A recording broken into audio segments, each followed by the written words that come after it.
हरियाणा के फरीदाबाद में एक 23 साल की लड़की से साइबर ठगी का एक बहुत ही हैरान कर देने वाला मामला सामने आया है। साइबर ठग ने लड़की को 17 दिनों तक घर के अंदर बंद रहने पर मजबूर कर दिया। कहीं आपके साथ ऐसा ना हो, इसलिए इस घटना को पूरा ध्यान से सुनिए। इसे डिजिटल अरेस्ट का नाम भी दिया जा रहा है। इस दौरान ठगों ने लड़की से 2.5 लाख रुपए भी हड़प लिए। पीड़िता ने बताया कि घटना की शुरुआत 12 अक्टूबर को हुई, जब लखनऊ से उसके पास एक कॉल आया। इसके बाद वो ठगों के झांसे में ऐसा फंसी कि खुद के घर में ही कैद होकर रह गई। आपको बता दें कि साइबर ठगी का शिकार हुई लड़की का नाम अनन्या है, फरीदाबाद की रहने वाली है। एक इंटरव्यू में अनन्या ने बताया कि सब कुछ ठीक चल रहा था। इस बीच 12 अक्टूबर को उसके पास एक कॉल आया। कॉल करने वाले ने कहा कि वो लखनऊ कस्टम ऑफिस से बोल रहा है और आपके आधार कार्ड के जरिए एक पार्सल कंबोडिया भेजा जा रहा है। इसमें कुछ पासपोर्ट हैं और एटीएम कार्ड भी हैं। खुद को कस्टम ऑफिस का बताने वाले शख्स ने अनन्या से आगे कहा कि वो 5:30 बजे से पहले इसको लेकर लखनऊ पुलिस में एफआईआर दर्ज करवा ले, नहीं तो उसे कोर्ट में पेश होना होगा। ये सुनकर अनन्या थोड़ी घबरा गई।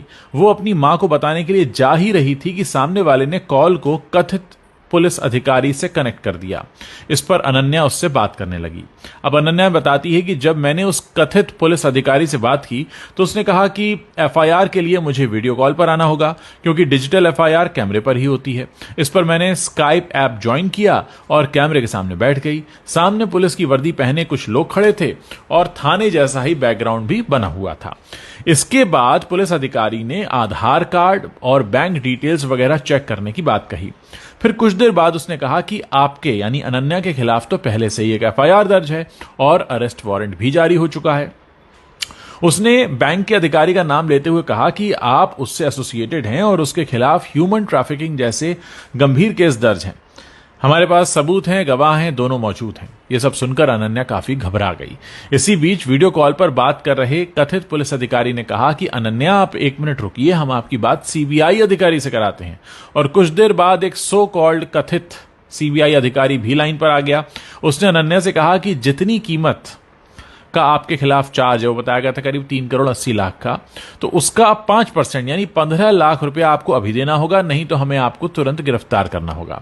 जब अनन्या ने इतने पैसे देने में असमर्थता जताई तो उसने कहा कि अब हम आपको डिजिटल अरेस्ट कर रहे हैं। इस दौरान आप अपना स्काइप बंद नहीं करेंगी, 24 घंटे हमारी निगरानी में रहेंगी, कैमरा ऑफ कर सकती हैं, लेकिन हम आपकी आवाज सुनते रहेंगे। और इस तरह ये लड़की जो है ये अपने ही घर में कैद होकर रह गई। मतलब मामला यह था कि अनन्या ने जब अपने घर वालों को इस बारे में बताने के लिए कहा तो कॉल पर मौजूद जो शख्स था उसने सख्त लहजे में मना कर दिया। उसने कहा कि हम आपकी मदद कर रहे हैं, आपको इस बारे में किसी से बात करने की जरूरत नहीं है, यह बहुत गोपनीय मामला है।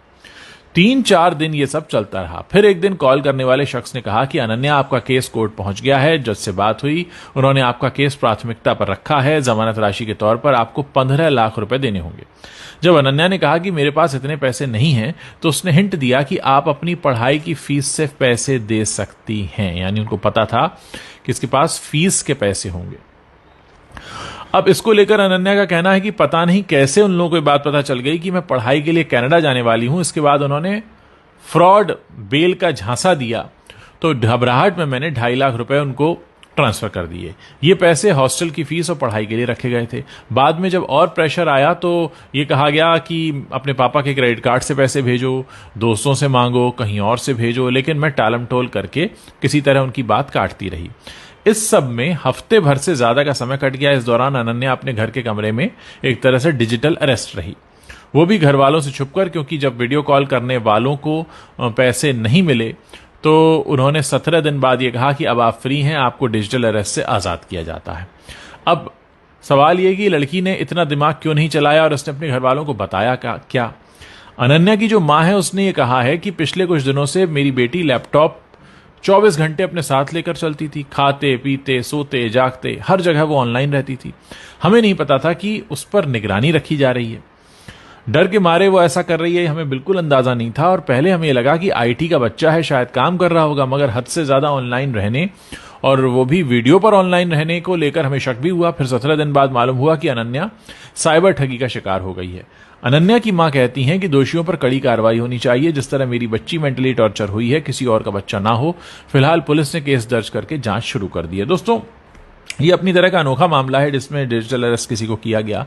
मैं चाहता हूं कि इस वीडियो को आप ज्यादा से ज्यादा लोगों के साथ शेयर करें ताकि ज्यादा से ज्यादा लोगों के पास ये सूचना पहुंचे और ये लोग जो इतने शातिर हैं किसी और के साथ इस खतरनाक काम को अंजाम ना दे पाएं। जितना ज्यादा हो सकता है इस वीडियो को शेयर कीजिए। व्हाट्सएप पर शेयर कर सकते हैं, फेसबुक पर शेयर कर सकते हैं, टेलीग्राम पर शेयर कर सकते हैं, अपने दोस्तों के ग्रुप्स में भेज सकते हैं। लोगों को बताइए कि ये सब भी चल रहा है।